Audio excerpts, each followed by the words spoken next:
ఈ రోజున ప్రజలలో పాపమును గురించి తేలిక అభిప్రాయం ఉంది. పాపమును నలుపును తెలుపుగా మారుస్తున్నారు నేటి నాగరికులు. దేవుని సంఘం కూడా ఈ విషయంలో లోకంతో రాజీ పడటం గమనార్హం. లోకంతో రాజీ పడిన క్రైస్తవులు దేవునికి విరోధులు అవుతారు. లోక స్నేహము దేవునికి విరోధమని బైబిల్ చెప్తుంది. దేవుని బిడ్డ పాపం చెయ్యలేడు, పాపంలో అసలే కొనసాగలేడు. నైతికంగా అసాధ్యం. సొదొమ నాగరికత దేవుని నైతిక ప్రమాణాలకు కేవలం వ్యతిరేకం. రోమాపత్రిక 6వ అధ్యాయము 1-2 వచనాలలో పౌలు అన్నమాట జ్ఞాపకం చేసుకోండి. పాపం విస్తరించే చోట కృప అపరిమితంగా విస్తరిస్తుంది. అలాగని పాపమందు నిలిచి ఉంటామా? అట్లనరాదు. క్రైస్తవ విశ్వాసివై పాపంలో నిలిచి ఉండటం అనేది గొప్ప తప్పిదం. అది ఘోర పాపం. పాపం చేస్తూ దాన్ని గూర్చి తేలికగా చులకనగా మాట్లాడటం మరీ గొప్ప నేరం. సొదొమ గొమొరాలలో ఇదే తంతు జరుగుతుంది.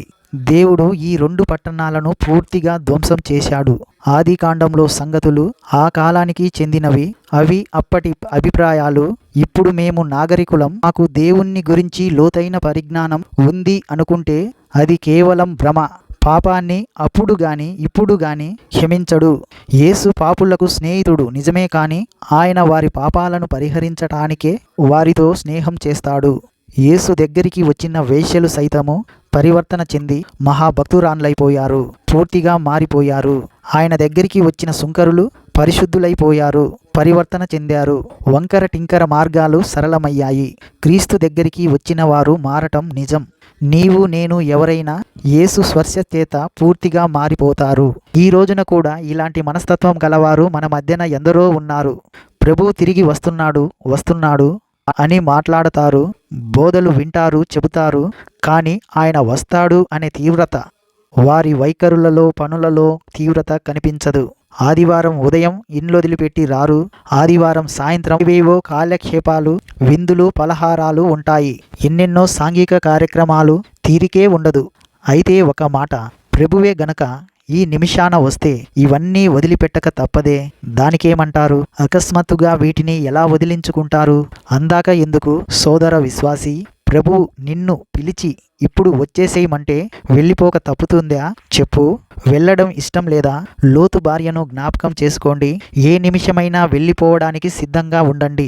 లోతు భార్య వెనక్కి తిరిగి చూచి ఉప్పు స్తంభం అయిపోయింది.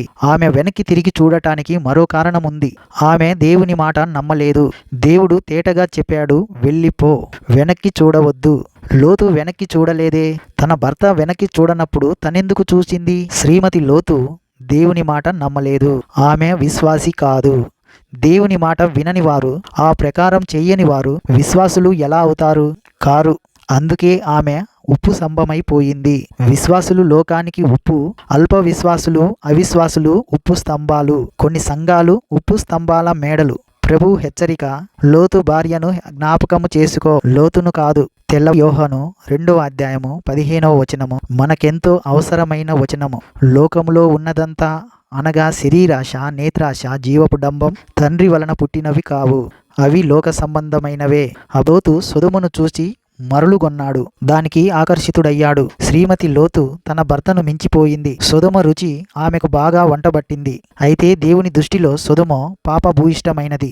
దేవ వ్యతిరేక విధానాలకు సొదొమ పుట్టినిల్లు. పలు రకాల పాపాలకు సొదొమ కేంద్రం. రోమాపత్రిక 1వ అధ్యాయమంతా 18వ వచనం నుండి 32వ వచనం వరకు సొదొమ గొమొర్రాల పాపాల జాబితా కనిపిస్తుంది. భక్తిహీనత, దుర్నీతి, అవివేక హృదయం, దురాశ, శరీర దుర్వినియోగం, అపవిత్రత, తుచ్చమైన అభిలాషలు, స్వాభావిక విరుద్ధమైన లైంగిక అభ్యాసాలు, పురుష సంయోగం, కామతప్త వైఖరులు, భ్రష్ట మనస్సు, దుష్టత్వం, లోభం, ఈర్ష్య, మత్సరం, నరహత్య, కలహం, కపటం, వైరం, ఇవన్నీ సొదొమ గొమొర్రాల జీవిత విధానాన్ని చూపే పెద్ద జాబితా. అక్కడి మనసులో కొండెగాన్లు, అపవాదకులు, దేవద్వేషులు, హింసకులు, అహంకారులు, బింకాలాడేవారు, చెడ్డవాటిని కల్పించేవారు, తల్లిదండ్రులకు అవిధేయులు, అవివేకులు, మాట తప్పేవారు, అనురాగరహితులు, నిర్దయులు. సోదరీ సోదరులారా, వీటి నుండి, సొదొమ నాగరికత నుండి, గొమొర్రా సంస్కృతి నుండి పారిపోండి. అదిగో పరిశుద్ధ పర్వతం, దాని మీదికి పదండి. సొదొమ గొమొరాల శిథిలాల నుండి మనం పాఠం నేర్చుకోవాలి. సోదరీ సోదరులారా, పాపాన్ని సహించకండి. పాపశక్తి దుష్టశక్తి, దానితో చెలిమి చేయకండి. పాపమును ఎదిరించి రక్తం కారేటంతగా పోరు సలపాలి. ఈ రోజున పాపమనే సమస్యకు పరిష్కారం యేసు రక్తం.